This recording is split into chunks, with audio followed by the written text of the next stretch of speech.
Adios, Governor Corazon Malañao. Kini ang pulong nga halos dili malitok sa katawhan nga nagmahal sa may panaw nga gobernador sa Davao Oriental sayang lubong karong hapon didto sa Davao Memorial Park. Gikan sa iyang panimalay sa Katil, Davao Oriental, gipauli dinhi sa dakbayan sa Davao ang lawas sa gobernador kaganihang buntag. Mikuyog ang tanang opisyalis sa Davao Oriental gikan sa bag-ong gobernador hangtod sa mga barangay kagawad tungod kay gimahal nila ang ilang gobernador. Gidiretso kini sa San Pablo Church og nagpahagayon og misa sa panguna ni Davao Archbishop Romulo Valles o Bishop Adel Apego sa Diocese of Mati. Kuyog ang mga kaparian sa nagkadaiyang parokya dinhi sa Davao Region. Tungod siyang kasing-kasing ugugma sa iyang katawhan. Pagsulod pa lang sa Davao Memorial Park, gisugat kini og water cannon sa mga miyembro sa Bureau of Fire Protection. Gawa sa katawan sa Davao Oriental, miuban paghatod ang suod nga higala sa gobernador nga si kanhi Department of Labor and Employment Secretary Silvestre Bebot Bello III.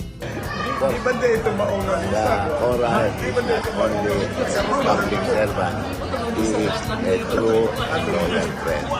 Matagal ko nakasama as early as 1974. Kasama ko na dito. Ano pa lang siya noon teller dyan sa RCBC. Tapos kasama ko pa siya nung kuha siya ng bar. Ano na pinagsamahan namin. Tagal ko. Mula pa hanggang noon niya kilala ko si Laura at yan mapagmahal na kaibigan at sa lahat ng tao. Kaya sayang ang mga taga-Davao na walang sila ng tunay. Nigtamong usab si kanhi Senador Nicky Cossetting ug ang iyang kanhi kauban sa Davao City Council nga si kanhi Vice Mayor Luis Bungguyan. Sa pagpano ni Governor Malañaon, base sa balaod, milingkod na ang kanhi Vice Governor nga si Nino Sotero Uy, isip gobernador sa probinsya. Sumala ni Governor Uy, bisan sa ilang pagbangutan magpadayon ang probinsya sa pagpangalagad o panghatag og serbisyo sa katawhan niini sa Davao Oriental. Continue what she had already started. We are committed to support all the programs, especially social services. And in fact, before the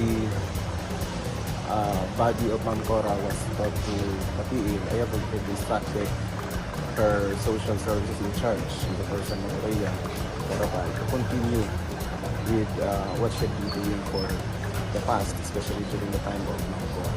So katong mga hinabang ang hinahatag sa ating mga katawhan, sayod man ta kung saan kasing-kasing ni Ma'am Cora Malañaon sa pagtabang sa mga kaigsuunan nato nga hinahangdan. So I have already instructed her in charge to continue the operation of the office. Kinahanglan dili maputol. Of course, there are other flagship and priorities of Tourism. Yes, ma'am. That's part of the programs that we are going to continue karon now that I will be leading the province of Davao Oriental. Gisaysay ni Governor Uy nga iyang ipadayon ang mga programa ni Gobernador Malañaon, labi na ang mga proyekto ug serbisyo alang sa mga kabus ug sa kabanikanhan. Nagpasalamat si Mr. Louie Malañaon, ang bana sa gobernador, sa tanang miduyog kanila sa panahon sa ilang pagbangutan. Unang nagsilbi isip OIC Councilor si Governor Malañaon dinhi sa dakbayan sa Davao niadtong tuig 1986 ug mipauli kini sa ang probinsya ug nanerbisyo ug midaog isip gobernador. Sa iyang panahon, nailhan ang Davao Oriental isip usa ka maayo og nindot nga tourism destination ug miangat ang ekonomiya bisan pa man igo kini sa bagyong Pablo ug mibangon kini tungod sa panaghiusa sa katawhan.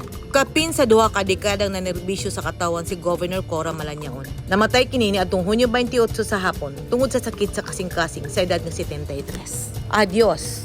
Buutan nga gobernador, kini ang pulong sa iyang mga katawhan o sa iyang mga higala. Sa katawan sa Davao Oriental, nang hinaot kami nga inyong ipadayon ang kalambuan ug ang pag-angat sa inyong probinsya sa Davao Oriental. Edith Caduayan, News and Philippines. Stay safe!